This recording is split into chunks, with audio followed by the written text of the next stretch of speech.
بسم اللہ الرحمن الرحیم۔ آواز کیا ہے اور یہ کیسے سفر کرتی ہے؟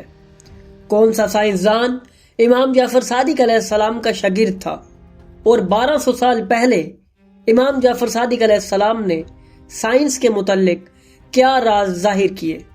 تو ناظرین، اگر آپ انہی سب سوالوں کے جواب جاننا چاہتے ہیں تو جڑے رہیے ہمارے ساتھ اس ویڈیو میں۔ ناظرین، اہل بیت علیہ السلام نے صرف دین ہی نہیں بلکہ دنیا کے بھی کئی علوم اپنے اصحاب کو تعلیم فرمائے۔ امام جعفر صادق علیہ السلام کی درسگاہ کے اندر بیک وقت ہزاروں شاگرد تعلیم حاصل کرتے تھے۔ ایک ہی استاد کے سائے میں سینکڑوں مضامین پڑھائے جاتے تھے۔ اہل بیت علیہ السلام نے اپنے ماننے والوں کو سائنس کے کئی موضوعات کی تعلیم دی اور اہل بیت علیہ السلام کی درسگاہ سے کئی بڑے سائنسدان وجود میں آئے۔ ناظرین، آپ نے جابر بن حیان کا نام تو سنا ہوگا۔ یہ مشہور سائنسدان تھے اور علم کیمیا میں مہارت رکھتے تھے۔ انہوں نے کئی سال امام جعفر صادق علیہ السلام کی خدمت میں تعلیم حاصل کی اور سائنس کو سیکھا۔ ناظرین، انہوں نے کئی فارمولے بنائے، کئی قسم کی ایجادات انہوں نے امام جعفر صادق علیہ السلام کی سربراہی میں انجام دی۔ ان کا ایک مشہور مکالمہ امام جعفر صادق علیہ السلام کے ساتھ نقل کیا گیا ہے، جو کہ بہت طویل حیثیت کا حامل ہے۔ ہم اس طویل گفتگو میں ہونے والے سوالات کو مختلف ویڈیوز کی شکل میں آپ کے سامنے پہلے پیش کر چکے ہیں۔ آج کی ویڈیو بھی اسی طویل سلسلے کی ایک کڑی ہے۔ ناظرین، یہ مکمل گفتگو درج ذیل کتابوں میں موجود ہے: سپر مین ان اسلام اور سیرت امام جعفر صادق علیہ السلام۔ ناظرین، اسی گفتگو میں جابر بن حیان نے امام جعفر صادق علیہ السلام سے سوال کیا، کیا آواز حرکت کرتی ہے؟ تو امام نے ارشاد فرمایا، ہاں اے جابر، آواز حرکت کرتی ہے، لیکن اس کی رفتار اور روشنی کی رفتار میں کافی فرق ہے، اور آواز کی رفتار روشنی کی رفتار سے کافی آہستہ ہے۔ اسے تم اس مثال سے بھی سمجھ سکتے ہو کہ جب تم لوہار کی دکان پر لوہے کے ہتھوڑے سے کسی اوزار پر وار کرتے دیکھو تو جس لمحے وہ وار کیا گیا ہے اس کے نتیجے میں جو روشنی نکلتی ہے وہ تمہیں پہلے نظر آئے گی، جبکہ آواز بعد میں سنائی دے گی۔ یہ اس وجہ سے ہے کہ آواز کی رفتار سست اور روشنی کی رفتار تیز ہوتی ہے۔ جابر بن حیان نے امام جعفر صادق علیہ السلام سے سوال کیا، یا مولا، آواز کس قدر دیر سے سنائی دیتی ہے؟ تو امام جعفر صادق علیہ السلام نے ارشاد فرمایا، یہ اس جگہ اور تمہارے درمیانی فاصلے پر منحصر ہے۔ بے شک قریبی مقام سے چند لمحوں کے بعد تم آواز کو سن لو گے، لیکن اگر تم دور موجود ہو تو آواز دیر سے سنائی دے گی۔ جابر بن حیان نے سوال کیا، کیا اس فاصلے کو کسی نے بیان کیا ہے؟ امام جعفر صادق علیہ السلام نے فرمایا، ایک یونانی حکیم ارشمیدس نے اس فاصلے کو ماپنے کی کوشش کی ہے اور نتیجہ نکالا ہے۔ جابر نے سوال کیا، یا مولا، جو حساب اس نے لگایا ہے اس کے مطابق جب کبھی خدا اپنے کسی پیغمبر سے بات کرنا چاہتا تو ہزاروں سال لگتے، کیونکہ خدا 7ویں آسمان پر ہے اور اس دنیا سے 7ویں آسمان کا فاصلہ بہت زیادہ ہے، جس کا حساب انسانی عقل نہیں لگا سکتی۔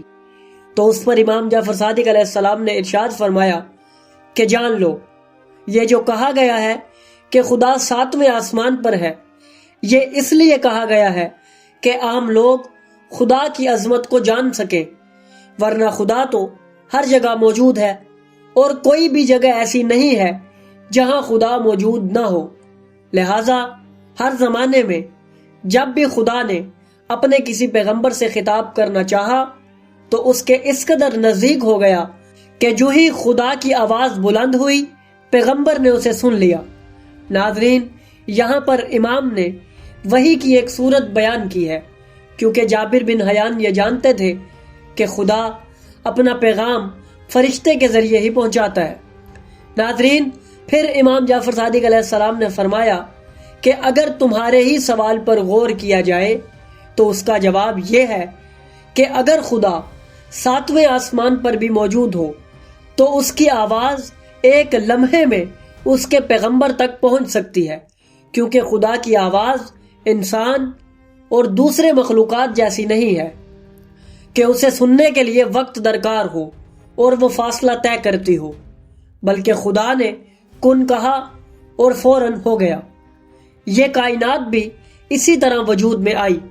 خدا اپنی آواز کو کائنات کے دور ترین مقامات تک ایک لمحے میں اپنے پیغمبر تک پہنچا سکتا ہے۔ ناظرین، اس گفتگو میں امام جعفر صادق علیہ السلام نے سائنس کا ایک چھوٹا سا اصول ظاہر کیا، جس کے مطابق آواز کی رفتار اور روشنی کی رفتار کا موازنہ کیا گیا ہے۔ ناظرین، بلا شبہ جو باتیں آج ہم جانتے ہیں وہ اہل بیت علیہ السلام نے اپنی روایات میں پہلے ہی بیان کر دی ہیں۔ یہاں پر ایک سوال ہر انسان کے ذہن میں ابھرتا ہے کہ اگر اہل بیت علیہ السلام یہ سب باتیں پہلے ہی فرما چکے ہیں تو مسلمانوں نے انہیں پہلے کیوں نہیں دریافت کیا؟ تو ناظرین، اس کا جواب یہ ہے کہ تاریخ میں اہل بیت علیہ السلام کے ساتھ نہایت ظالمانہ سلوک کیا گیا۔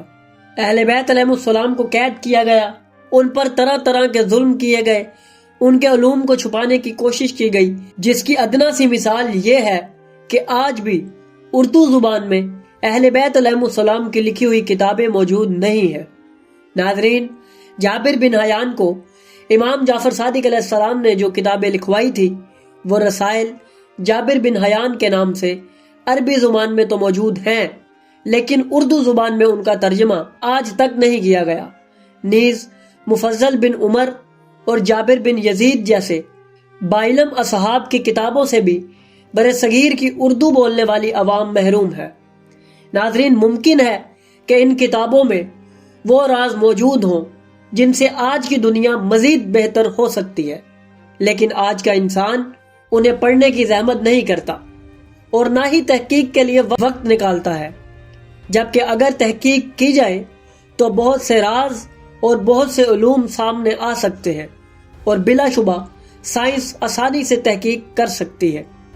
ناظرین، ہم اہل بیت علیہ السلام کے بتائے گئے راز آپ کے سامنے بیان کرتے رہیں گے، تو اگر آپ کو ہماری یہ کاوش پسند آئی تو ہماری ویڈیو کو لائک کریں، ہمارے چینل کو سبسکرائب کریں اور بیل آئیکن کو بھی دبا دیں تاکہ آپ کو ہماری آنے والی مزید ویڈیوز ملتی رہیں اور آپ علم سے مستفید ہوتے رہیں۔